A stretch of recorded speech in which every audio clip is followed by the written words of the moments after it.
Hey, good morning, good morning, good morning. Welcome to More on the Road with Bernard Moore the third, presented to you by More and More Sports Management. Merry Christmas to my followers and listeners. I wish you all a blessed and happy day. Hope that you got what you wanted and you gave what you wanted to give.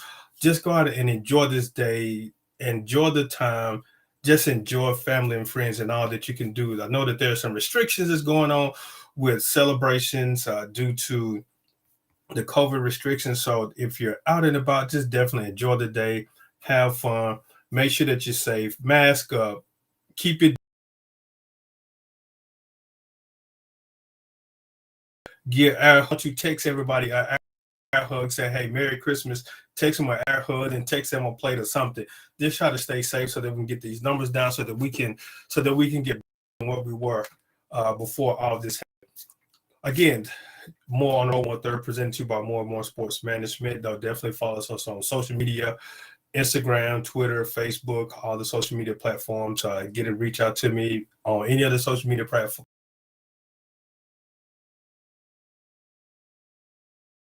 But got a good show lined up for today. Normally we go with the family, so people looking like, hey man, it's Christmas Eve, so it's about Christmas. But hey, we must still have source of entertainment. Entertainment does not shut down on special holidays. So, but got a good show lined up. I got a good friend that we've been playing phone tag phone. So now we finally came together, and I want to bring on my guest, the current head coach at Lincoln University in Pennsylvania, leading the Lady Lions, Coach Janice Watts. How today, Coach? Hey, good morning. Merry Christmas. I'm doing great. How are you? I'm fine. Same to you as well. I know sometimes as a basketball coach, this can be the bad time of the year and also going to be a good time of the year because I know that you're rushing, pounding, trying to get games in before the holidays. And then hmm sometimes you are possibly invited to a tournament and where you're playing, you're traveling. And so that's the bad part about it. You're still working instead of enjoying time with family. And then you may have some players that are on campus that they live a little bit too far, but you still have to be a parent coach to them as well. So how are you making it this time of the year right now? Honestly, we're fortunate enough with the current roster that we have that everyone was able to get back home to their families and loved ones during this holiday break. We have a little bit longer holiday break than what's typical for a Division 1 school. At the Division 2 level, we do have a 10-day window where we are not allowed to have them on campus and they have to be away, which is also helpful for coaches, I think, honestly, in having a forced vacation, if you want to call it that, just because your games have to end at a certain time and the players, they can't come back to campus. But we've got, everybody is with their families. Everybody is home during this time, and so being able to just enjoy the time away. Basketball is really long. It's a marathon. They've started workouts in August. We won't finish up the season until March or April, and so it's a long season. So giving them the ability to go home when they can is important. Well, I know that you had the opportunity to go back home to your hometown, but I know that you're still working because I know that there's some high school holiday tournaments that are going around. So I know Yeah. you're going to peek and sneak and peek at talents that's especially in your hometown area, as well as possibly on the outside the market. So I know you're still working right now, but Of course, the grind don't stop. We're still working out here, looking for that, that diamond in the rough, as well as just making sure we're ready to go in terms of our scouts for once we come back, scouting reports on the teams that we've got to play within the conference for when we come back. We're going to be, installing new defensive concepts and new offensive things for conference play, and so just making sure myself and the staff is ready for all of those new things, as well as getting out and recruiting while we can. have you talked to the players and asked them to go to some of the holiday tournaments and recruit as well? No, no, I don't.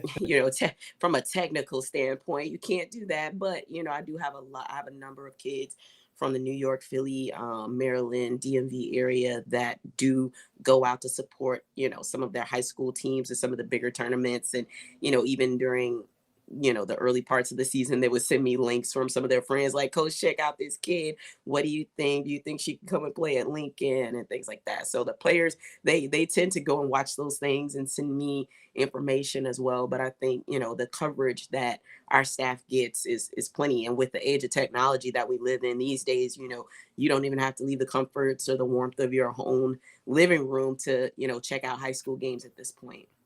Now, with what you saying that, how do you think your former player?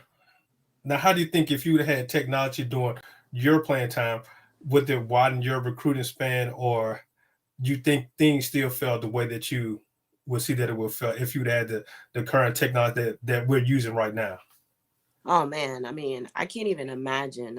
When I played, we would watch. When I played in college, we would watch the edits and the breakdown. We would get, a verbal scouting report. I mean, our team now, they get a paper copy, they get it electronically, they get it on their phones, they got the videos. Like, they literally can, take a look at the entire scouting report on their phones, including the video edits and everything. So I think that in itself is totally different. I can't even imagine how advanced the game would have been back then had we had, that level of technology back when I was playing. But I think that even from a recruiting standpoint, from, just the perspective of summer recruiting, for instance, the coaches go out in that evaluation period in July, and there's so many coaches that are on the road spending so much money between traveling and hotels and events and things. Whereas now, you can, just buy the video package online. And I mean, it's still, it's a pretty good penny, but at the same time, you're still getting the visibility to see all of those players that are out there just trying to get some exposure. So that definitely benefits when you have administration and coaches that are a little bit more hesitant to travel to certain parts of the country with COVID the way it's been over the last 2 years. And so being able to kind of watch from a safe distance, but at the same time, get your eyes on a lot of prospects is still really important. I remember talking with Coach Janice Washington, head women's basketball coach at Lincoln University. Coach, now with like I said, with the advancement of technology and then with the somewhat COVID restrictions, does that take away from the personal relationship that you're attempting to build with the player, or how is that helping? Because some players, I hate to say it, they want to be pacified. They want Yeah. that special attention. How is that? Has that affect you any? Or no, just like how we're interacting right now, interacting via Zoom, or some people like that. Me personally, I like the personal face to face Yeah. because we Yeah, I know that think this advancement. I'm a big hugger, so COVID has really put a damper on my lifestyle as a coach. I'm a really big hugger, but at the same time, I think it's kind of forced me into a situation where I use FaceTime a lot more than I used to.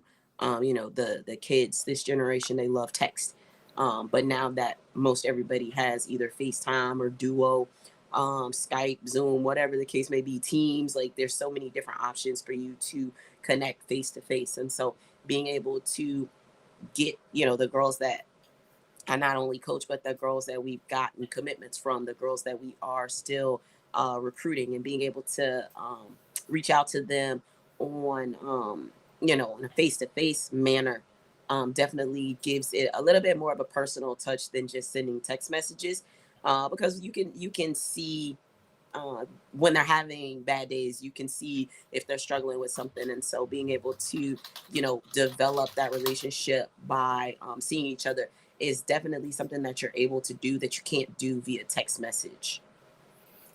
Some people say the different emojis as well as the way that you type the words that shows the emotion. All caps, you're yelling. The different emojis Right. may show the emotion. So have you received any text messages with all caps saying, "Hold up, this player is yelling at me," or "What's up with the cool sunglass face? Why they're acting the way? Well, something is wrong." Have you received any of those type of texts? Like I said, Of they are course, of sharing their course. emotions, but they're not sharing their emotion verbally. Yeah, I've gotten them in a variety of ways. Um I've gotten the little emoticons with just like the okay or thumbs up. I'm like, they're being passive aggressive. Like, what does that mean? And so And then the same with like the all caps. I've had players text me all caps, and then the very next message they're like, I forgot to turn my caps lock off. Because I'll ask them like, why are you yelling? But the one thing that I do constantly talk to my teams about is understanding the difference between a text conversation and a phone conversation. Because, you know, if I have to swipe up a couple of times to reach your entire message, we probably need to be talking about this and not texting about it. And so just getting them to understand the differences in what's a text conversation versus what we need to be on the phone or on a FaceTime having a conversation about, as opposed to me trying to read between the lines of a text message. Just being able to communicate effectively and let me know like what exactly it is that you need to say. Okay, well, how has social media played a part in recruiting? Oh man, social media is huge, just constantly trying to make sure you are not just doing background checks, it can be good and bad depending upon, what exactly social media looks like from a recruiting perspective, because you may have some student athletes that haven't had social media training. And so they're out here quoting the most recent lyrics from a rapper or whoever on Twitter. But if it's a coach like myself that doesn't really listen to a lot of music, and I see it, I'm like, this kid out here cussing up a storm on social media, and then one of the other coaches will say, "Oh no, that's the lines from YG or whoever it is they're listening to." And so, just being able to first of all, like talk with their families, their coaches, their inner circles about their social media training, because so many coaches have eyes on those things now. But then on the other side of that too, just making sure from a social media perspective that our own social media is constantly updated on the Lincoln LU Lions, WBB, making sure that that is updated, because the kids will go on there to see what's happening with Lincoln women's basketball and what's happening with the program. And so just making sure that that stuff is up to date so that they know that we're in tune with where they are, trying to meet them where they are. Well, now I'm glad you stated the statement that you just made in reference to social media training. Once you get a student athlete on campus and they decide to sign with the university and become a student athlete of Lincoln, do y'all go through some type of social media training on about things that you should say, things you should not say? Don't go on and blast a teammate or throw somebody up under the bus, as they say. Do y'all go through any type of training with the players? Yeah, we do. We do multiple levels of training, not just for social media, but also for media in general. Just because we do a lot of video press releases with our team through our SID's office, post game wrap ups, and things like that. And so we talk to them, our coaching staff, initially when they come in. We have a big, we have our team meeting, we go through our team notebook, and we talk about social media and the perspective and the visual that they're putting out there, and understanding who it is that they represent. And it's not just themselves at this point, because they're part of this program, they're a part of this department, they're a part of the university. And so making sure that we're representing ourselves in a manner that is consistent with the mission of Lincoln University and Lincoln University Athletics Department. But then also, uh, the other trainings with our SID and our Title IX officers, and making sure that we are understanding all of the different ins and outs, and various, just various things that can happen over social media platforms in in DMs. And, it's just been a matter of just constantly making sure they understand that there's a lot of responsibility that comes with everything that is related to technology when you're putting yourself out there. Because even though they may not have contracts for name, image, and likeness, but they certainly have a brand. And so we want to make sure that what it is that they want from their brand is exactly what it is that they're putting out there. And so making sure that their branding is on par with what we want out of our student athletes is something that we talk to them about on a regular basis. Yeah, I'm actually, do the coaches go through training as well? Because just like you stated, that one of the players may quote a rap song, but you thinking that they're cursing, and when somebody else say, "Well, nah, coach, they just referring to a rap song lyric." Mm-hmm. Now, I know with the different acronyms and the different jargons that today's generation is using, and I know I go through some training about that as well because I used to had to work with youth. I was a youth investigator, so I had to go through the different training about what the LOL, the LMAFO, all those different acronyms mean. Do y'all still go through type of training like that as a coach, so you can Yeah, understand what some of the players try to understand their language? yeah, I think, that's why it's always good. Here at Lincoln, we have what's called Game Plan, not just for the student athletes, but the coaches also have access to that. It's actually a full-on app that includes, just trainings on those things.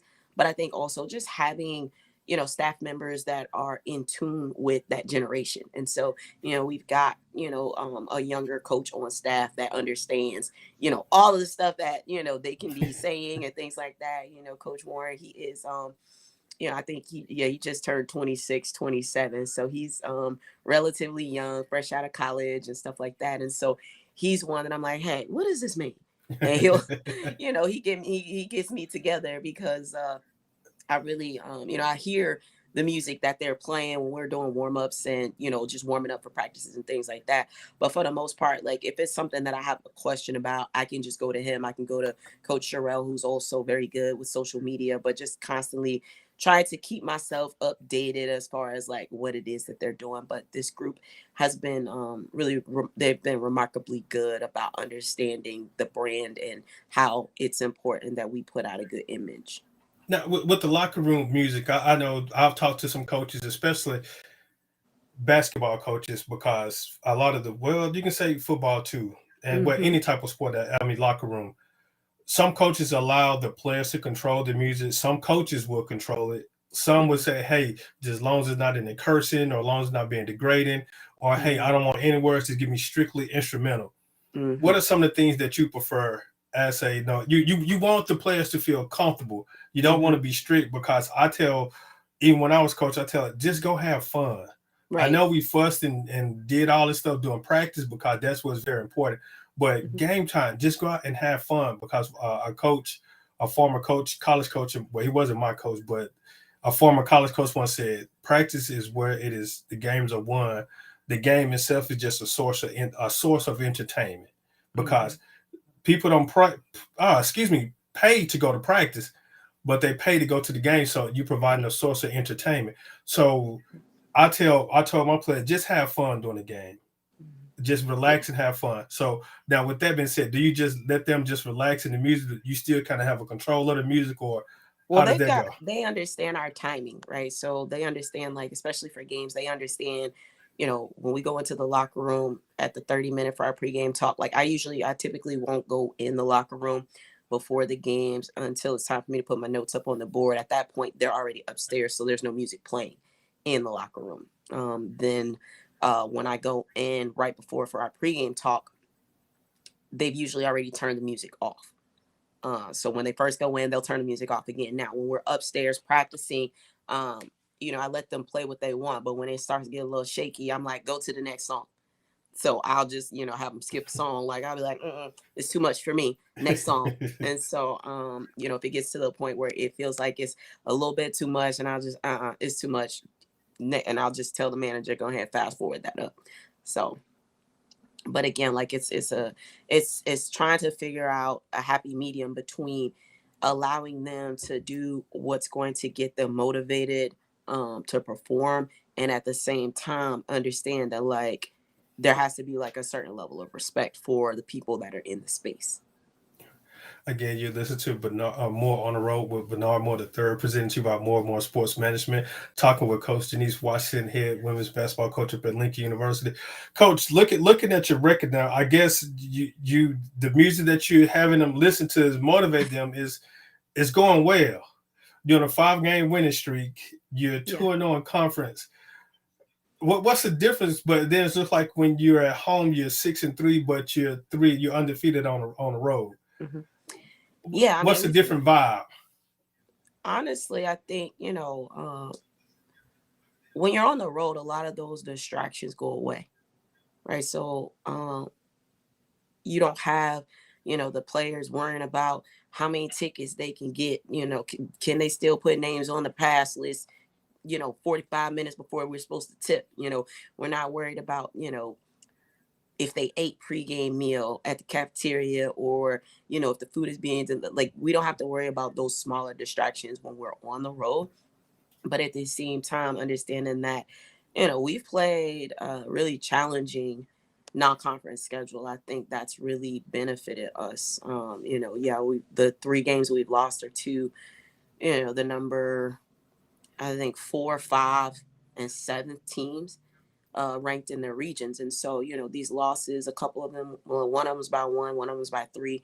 So a couple of these losses are games that are essentially winnable if you take care of your business in free throw shooting and layups. And so, but I think that we have really played a non-conference schedule that's going to challenge us to be a much more methodical team. We're very athletic, and so being able to play both, you know, a mental game as well as a high level game from a physical standpoint and athleticism standpoint are 2 things that I think we're able to blend well out of our non-conference schedule. But from a conference perspective, you know, it's going to be a challenge. Yeah, we won both our early conference games. You know, our 3rd game got canceled due to some COVID issues with the other team, but you know, it only gets tougher the road ahead. You know, we've got the defending CIAA champs as our first game back, and we got to go down to Fayetteville State and play down there.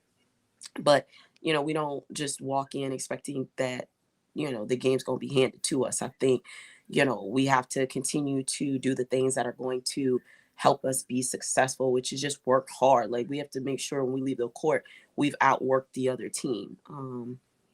And so a lot of times, you know, that translates into wins when you can, you know, go to your bench, and half of your bench can potentially start in some other places in the conference. And so being able to get them to understand the impact of all of us together as a whole, as opposed to just having 1 or 2 stars on this team, is something that we've been able to benefit from. We've done, I call it free agency. So we got a ton of fantastic free agents on the team, and so we've been able to do, you know, a good job of making sure that everybody understands how important and vital they are to the group as a whole. But coach, I'm finna partially say I'm sorry, say that one again. I said I'm finna partially say a quote. I'm kind of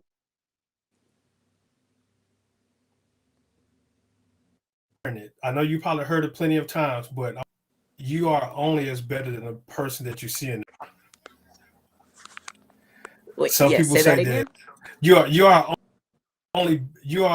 are better than the person that you see in the mirror. Yep. That's your toughest opponent. It's the person that you see Yep. in the mirror. Do Absolutely. you share that with your players? Now, I'm just, again, not trying to knock anybody that you play against. You're Mm-hmm. finna go play against UConn.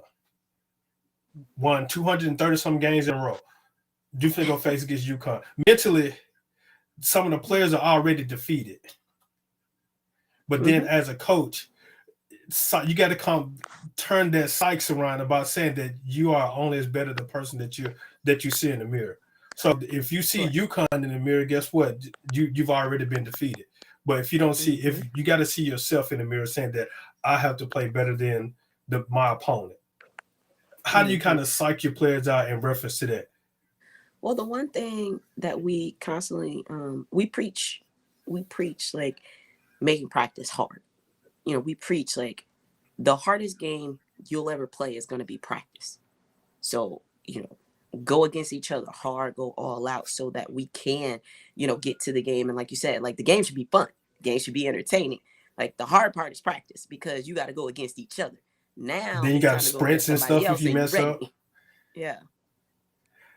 And so, like I said, you're right. Practice hard because if you mess up in the game, I'm gonna sit you down for a few seconds, get yourself together, get on back out there.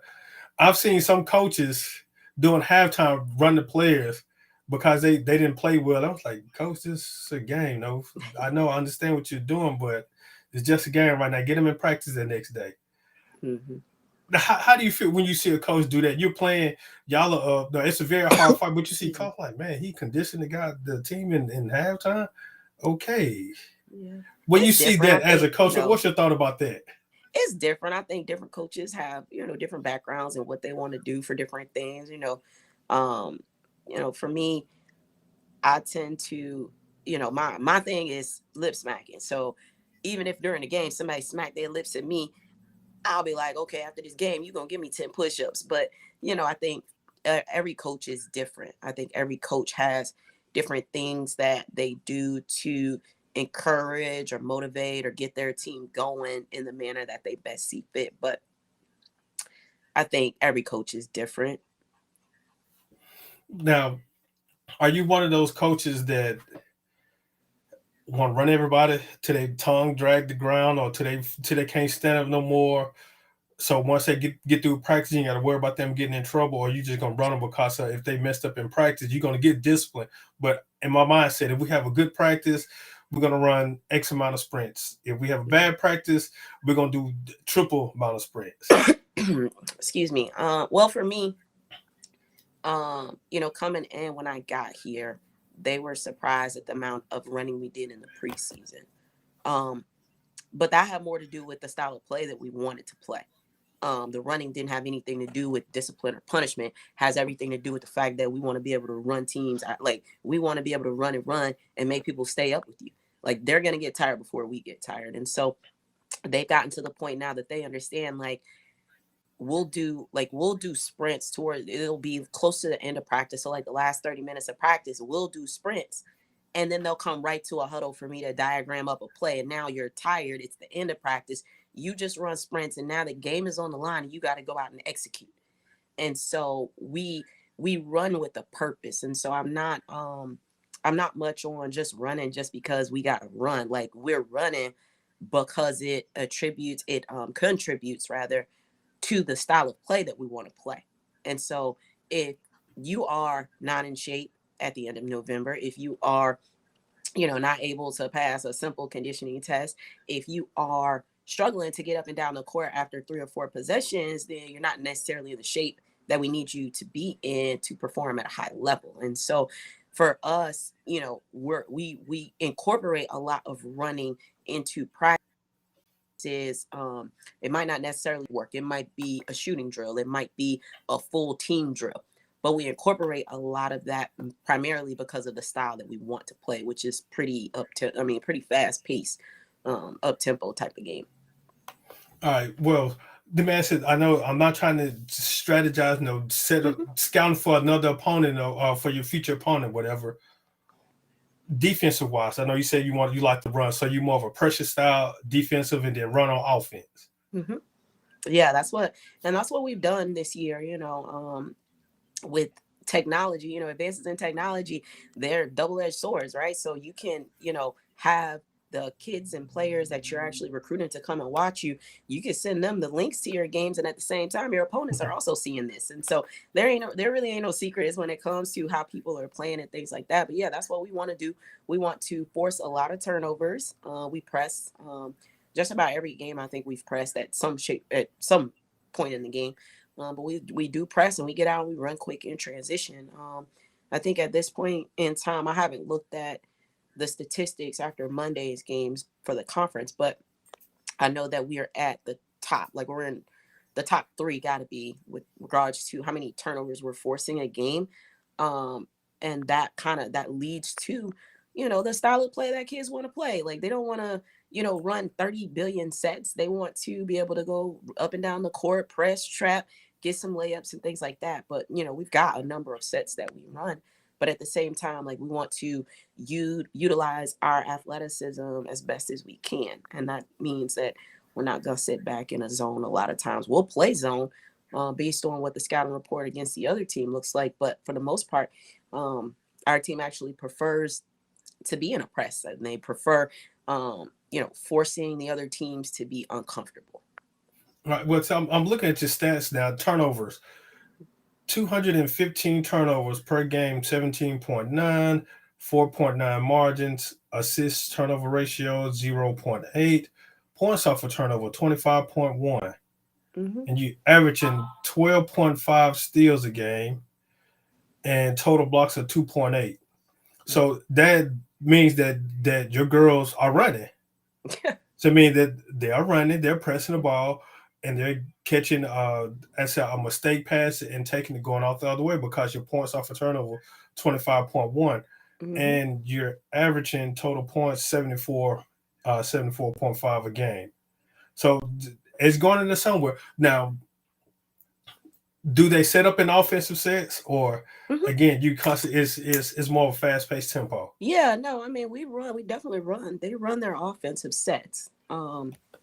We've got I call him my three-headed point guard. We've got three players that do a remarkable job for us, a couple freshmen and then a junior that do a remarkable job of our point guarding. And so they've done a really good job of getting a really good feel for the offenses and understanding what it is that we're trying to accomplish with each different set and why we're running different sets. We have a number of kids that can play on the perimeter or play inside. And so we look to, find mismatches early on in the offensive sets so that we can attack at those mismatches. And, even against the zone, for instance, for us, I just constantly remind them that just because a team is in a zone doesn't mean you have to settle for 3-point shots. Like you can, get interior touches, get zone penetration, and that's still going to break down and collapse the zone. And so being able to do that instead of just standing around, like a team is in a zone because they just want you to take a bunch of 3-point shots and take long distance shots. But you can do that and just bomb away threes, or you can, make them defend you. And so I think they've really just bought into some of the concepts that we've implemented as far as the offensive side of the ball goes. All right, again, do this some More on the Road with Bernard Moore III. We're talking with Coach Denise Washington, head women's basketball coach at Lincoln University. Now, Coach, I know when this is going into your first year at Lincoln, and I know your previous JUCO squad, you had some bigs. Are you missing that from the style of play you run? Because I've seen footage on them as well, and they was running the court just like some of the smaller players. Yeah. Honestly, it's one of those things where it's this team was in place prior to my arrival, but at the same time, in understanding that the previous coach, he has recruited many of my players before, and so I knew that the type of players that were here would work with the style of play that I wanted to implement. And so there's a couple of tweaks to some different things that we do. And most nights we are undersized. However, with that being said, we are, I feel like we're a solid defensive team. We're a really good rebounding team. And with those attributes being primary characteristics of our defense, it allows us a lot of leeway for what we're able to do. So even though we're smaller, that means we're faster, which means we can switch a lot of screens. That means we can trap a lot of different things. That means we can force the other team to speed up a little bit more than they would like. So, I think as we continue to get into the conference play and have, as we continue to get into conference play and play against some teams that have, 6'3", 6'2", 6'2", we'll see how that goes, because then from a fundamental standpoint, you'll have to be more attentive to making contact when you're boxing out, as opposed to just being the most athletic person on the court and jumping over everybody to rebound the ball. So I really do think as we start to move into conference play, we should see a little bit more size in terms of the inside players. But I also think our bigs and our hybrids, that I call them, because they can play inside or outside, I think that they are going to be able to showcase a little bit more of their abilities, because they'll be able to get out and run the court a lot better. So you playing that mentality of the family outing at the park with the mosquitoes, you out jamming, having a good time, and then these mosquitoes are getting on your nerves. Mm-hmm. So basically that's what you're saying you finna do to your opponents. With they got just a little bit outside you, you finna send you the smaller defender finna get on their nerves and draw them in foul trouble. There you go. See, Coach, I know something about basketball. Now I know this something now.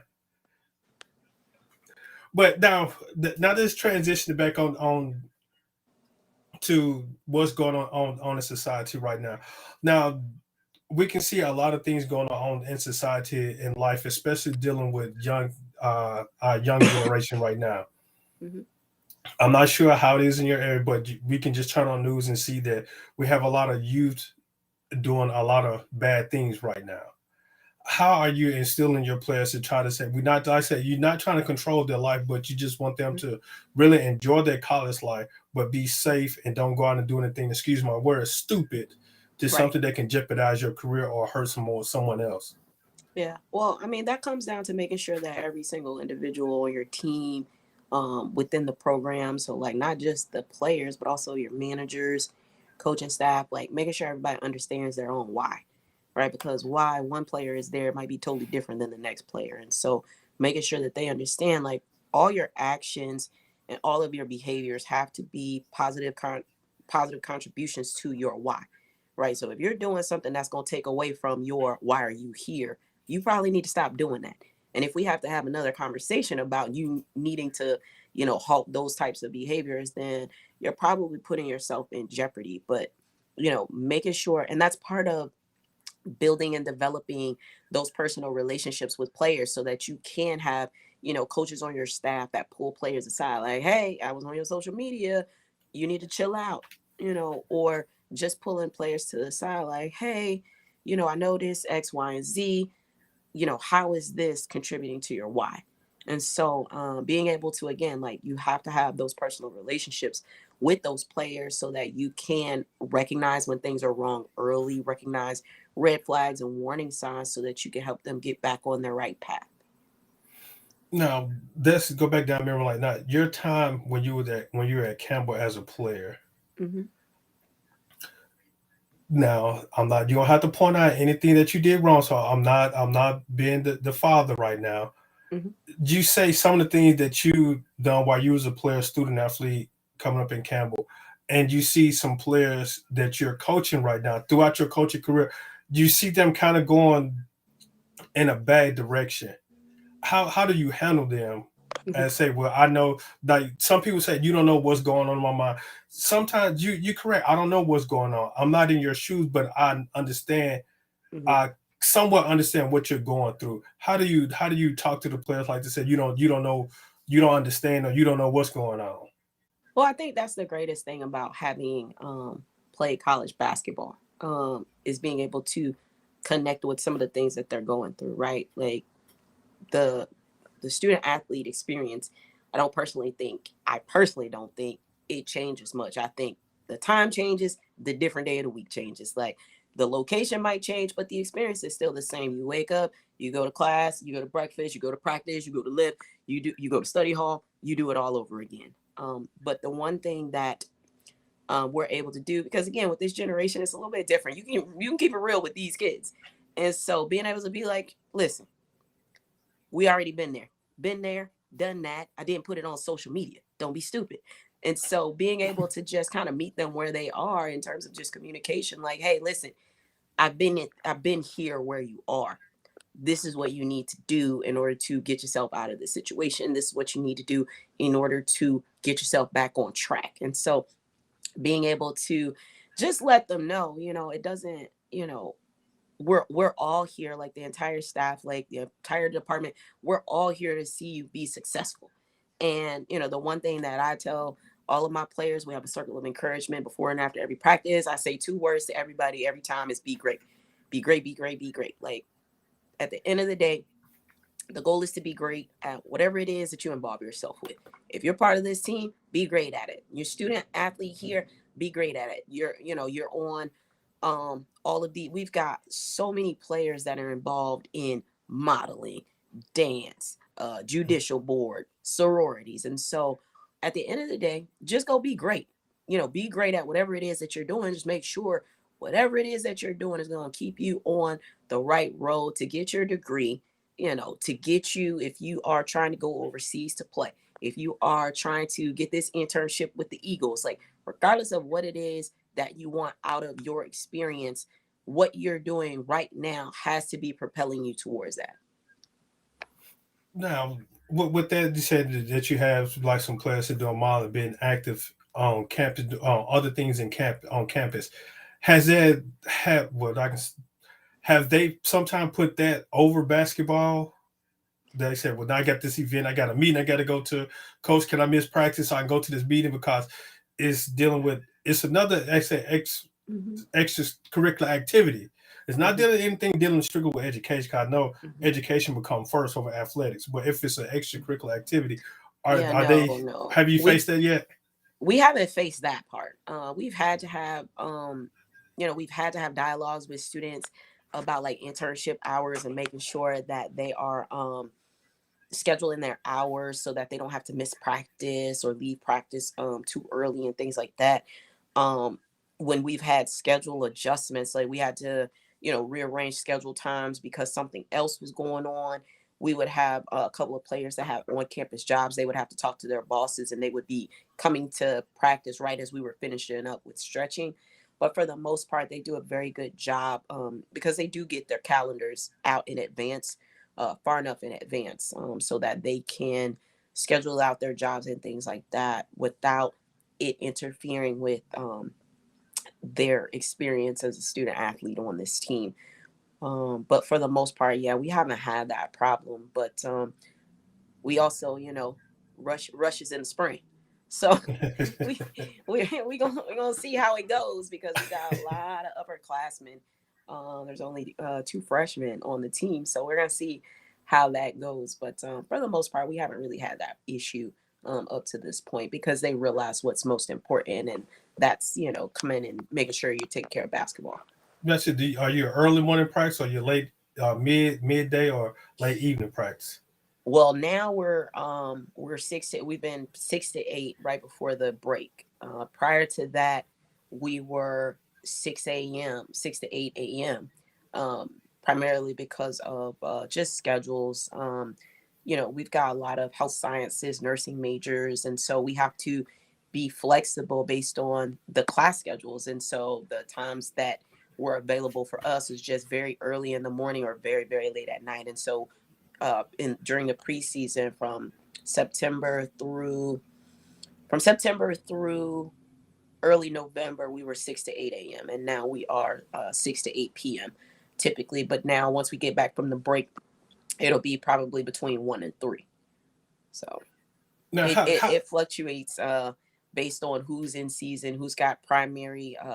When volleyball is in season, they get primary slot for whatever time they want to practice. And so we've had times that we've used our auxiliary gym for practice if necessary, if the coaches have to get out and go recruit. So we've had times where we can use our auxiliary gym. It's in our same, it's in the facility that our games are in, so it's not a big deal.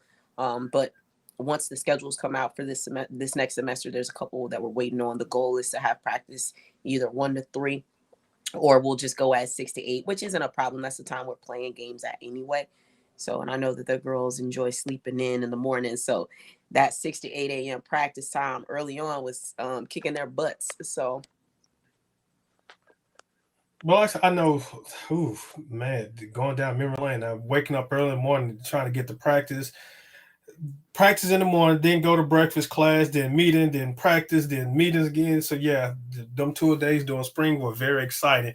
But if it's something that you want to do, if like I said, if you want to make this your profession, mhm. it's a lot different once you get to the pros because of, like you said, you're trying to you have to defeat yourself because of once you get to the pros, they just as good as you are. And so, like I said, sometimes you got to find that time to get into the gym by yourself. Wake up early in the morning before everybody gets their film study, things along the line. But have you relate that to the kids? If you plan on going to play in professional and in a pros, that you have to do more work than what is given to Yes. you. Sometimes you have to go above and beyond. Yes. And not just because if you want to, go at a professional level, like we're constantly talking about elite level athletes, like, you know, being out of shape. Like how like elite level athletes don't come back to campus out of shape. Like elite level athletes are constantly doing what it takes to stay elite. And Yes. so you can't just don't settle to be okay. Right? Okay is not for us. Right? You have to go be great, which means during the break finding methods to actually get workouts in. And the one thing for us, a lot of the girls are from the New York, New Jersey, Philly area. There's a large problem again with COVID in those areas, and so they'll be very limited in what they're able to do. And what my advice to them was, hey, listen, even if you are not able to go into a gym to shoot basketball, you better run. Like you got to do something to get that heart rate elevated. If you're just in the house doing burpees, if you just running up and down the stairwell, do whatever it takes, because we all know that we can get the rest of it back together. But if you lose all of your conditioning and you go home for 10 days and you don't condition at all, then it's going to be very difficult and challenging for you when you get back into the shape that we need you to be in. Yeah, that is because again, you go home, you get along with friends that you ain't seen in a while since high school. Let's go out to a party, let's sit down and go out to eat. And sometimes Yeah. they may, but especially if you're playing collegiate ball and you know that your high school playing in a tournament somewhere, you still got coach. Hey, can I come get some shots? So can I come use the gym to run up and down? I just Right. want to just do something. 9 times typically your former high school coach is gonna open the gym up for you with Mm-hmm. no problem. Now, coach. Now let me ask you this: how has COVID? I know you just had the game canceled. What was that? Monday the 20th. Monday. Mm-hmm. Has that played a major part? Do you foresee any more games being canceled? I know you're not a genie, Yeah, or you I can foresee mean, the and future. I think a lot of that has to do with just understanding the nature of the beast. Last year in Florida, I mean, games were canceled so often and rescheduled. We played 15 games in 30 days. So, hopefully we won't have to have that situation. But yeah, I do foresee more games being canceled, just because there's really, outside of having a true bubble, there's really, like, I don't know that there's a way to constantly monitor the players, as well as, just keep them safe, because most schools have other students on campus. Those other students are going to be in the classrooms, or the other students are going to be in the cafeterias. And there's certain areas that you can monitor, and certain areas that you pray your kids are just going to be safe in. But you can never tell. And this is one of those things where, you pray for the best and you expect the worst. Right? You pray for the best, but just expect that there's gonna be something to happen. And in those instances, being able to just be adaptable and flexible. We can't control whether or not games are canceled. That's something that we absolutely can't control. But what we can control is our response to that, and what we're doing to keep our own kids safe, and what it is that we're doing to reschedule. If a game against these two teams got canceled, if the one team is still available to play, we're all scheduled to play on the same day. Why can't we just play them? And so being able to figure out ways to get around, like, not having kids play for 10, 11 days, if you're especially if your team is not the team that's having to cancel or be on a pause, being able to be flexible, and, okay, instead of traveling down to Richmond, maybe we're traveling to Charlotte, like maybe we're traveling to Raleigh. And so being able to determine, like, what that looks like in the future is going to be something that these ADs are going to really have to nail down with, I think, after coming back from Christmas break, with so many teams and players traveling, it's going to be very interesting to see what the backside of conference play looks like. Okay, more on the road with Bernard Moore III, talking with head coach of the Lincoln University Lions, Coach Janice Washington. Coach, now with that being traveling, are you guys, once you return back, are you going through a test? The first thing they do, report to the health center, report to this location. Y'all going strictly straight to testing? Yeah, so they actually had to test right before they left, and then they'll test prior to arriving, like before they'll even let them on campus. They have to show them a test from within the last 48 hours. So they'll have that, and then they'll test again. And I believe right now our head athletic trainer, as well as our health services group, are talking about what it looks like, as far as if they have to be isolated for 3 to 5 days um, before we get back into group. And so, or if we're gonna have to do small groups until they get a couple of tests in. It's been rapidly evolving with all of these cases starting to increase across the country. So we're just trying to figure out what's going to be the best means to get them back safely. Yeah, tell me about, because I know I just actually had a group of guys. Somebody they tested positive with this, and so it's coming around. But I said just constantly, definitely stay safe. Now Yeah. let's get into conference play. Who do you think it is going to be your toughest opponent in the CIAA? Whoever the next one is. The next one is Fayetteville State. That's when I talk to the girls, I talk about, what the most important game is. And the most important game is always the next game. So, in terms of rivalry, like our rivalry here at Lincoln is with Bowie State, who is about a little over an hour away from where we are. So that's a big rivalry game. But again, like the next game, like we don't play Bowie for, I think, maybe like 4 or 5 games. So we can't have them focused on the Bowie game when we got to go travel and play, the most recent CIAA champs in a couple of weeks. And so just making sure they understand, the next game is the most important game. And so that's like right now in terms of like the conference standings, Elizabeth City has been doing remarkably well as Virginia State. Those teams, they both are in the Northern Division with us. They both, I believe, Elizabeth City just lost to Fayetteville State on Monday night. But prior to that, they both Virginia State and Elizabeth City were undefeated in the conference at 2-0 as well as us. But we definitely, I think the games that we just played, Johnson C. Smith and Winston-Salem State, both of those teams are tough. Both of those teams were, picked to finish very high in the Southern Division of the conference. And so I think for us, just making sure that we can be consistent on a day in, day out basis with what it is that we're trying to accomplish in each game is going to be important. And know what you're saying with Bowie State being you all's route. How are you controlling the young ladies saying, like I said, the next opponent is what we need to focus on right now? Because I know when some players, they look outside the conference, this is preparation or this is preparing us for our conference, and then once we win conference, then preparing us for the tournament. How are you keeping them focused in one game at a time?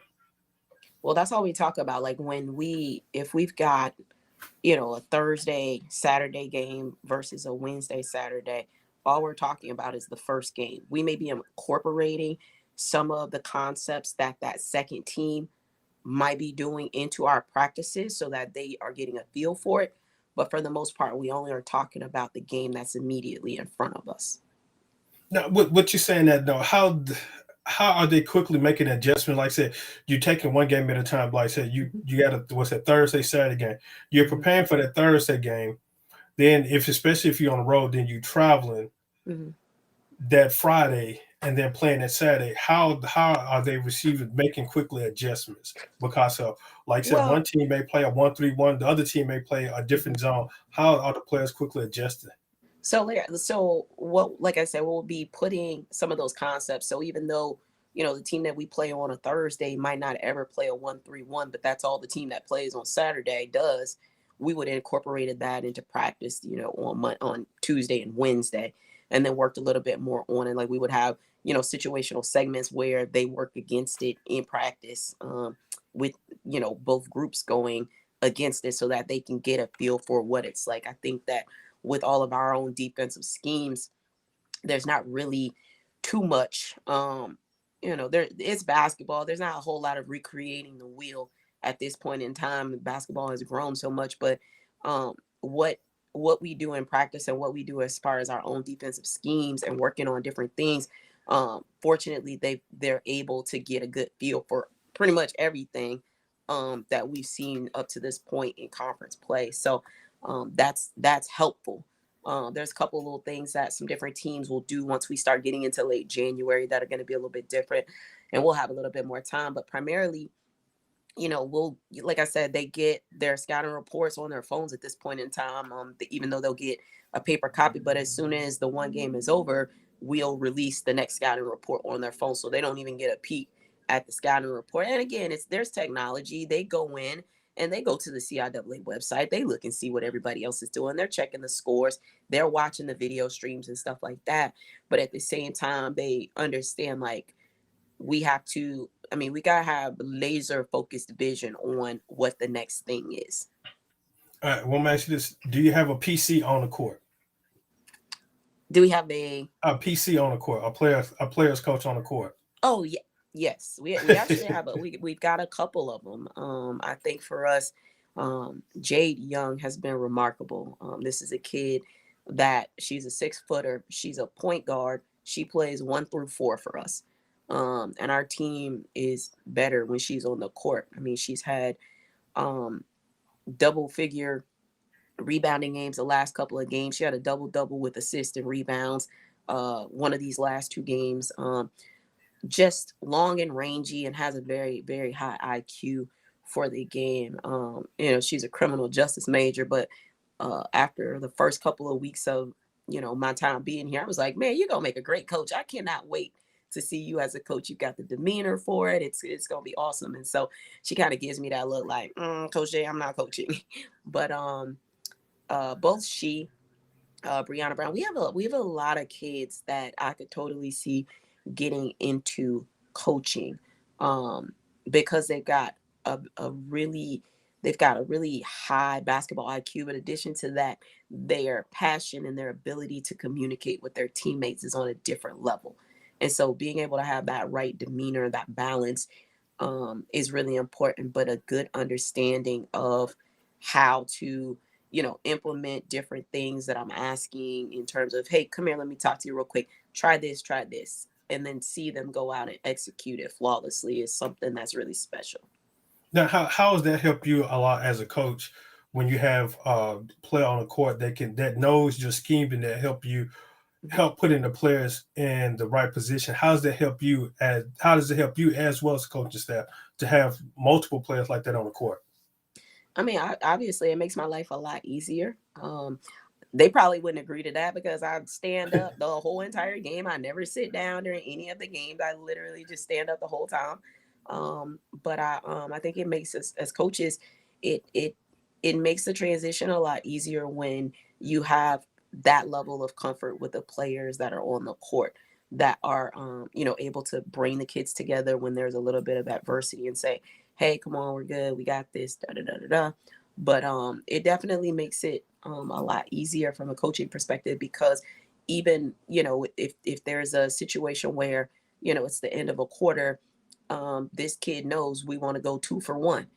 She knows immediately that there's 50 some seconds on the clock, we're going to go 2 for 1. Coach wants to go quick, and then we're going to get another possession. And so but that comes again like with development, like that off court development of basketball IQ and meetings and sessions about different things as it relates to not just point guarding, but like on court game management and leadership of a team. All right, Coach. Again, this is More on the Road with Bernard Moore III, top coach in East Washington, head women's basketball coach at Lincoln University. The Lincoln University line. Coach, before we get out of here, now I'm finna take a fashion statement. Now, why you look up, Coach? Like, for me? Now, are you one of those coaches that wear high heels on the court? And how can I? What dance is that? Now I'm finna speak religious. Do the praise dance on the court as well? No, I definitely wear, like, I prefer like my little dresses and some heels. That's my style. My coaching staff, when I tell them we're dressing down, it's usually like a polo and slacks, but I'll still have my heels on. Because I need the lift, right? I need to be able to be face to face with somebody. So I need the little lift. But I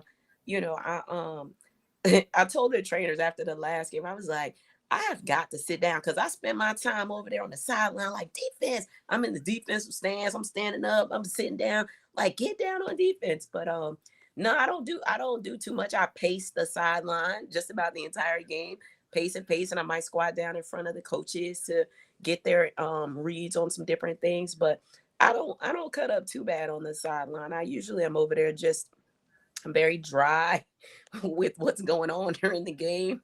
But I personally prefer to dress up because, as coaches, like, I'm somebody that's been in the corporate world before. Like, I've been in a world where you have to get dressed up to go to work every day.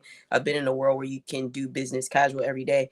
And so the only times we get dressed up now is church and the games. Like, don't take my little sparkle away from me. That's the only times I get to get dressed up. So when we're able to get dressed up, I do want to get dressed up. And additionally, based on everything I have seen in CIAA, that CIAA tournament, you got to come ready. You got to be ready to style it out.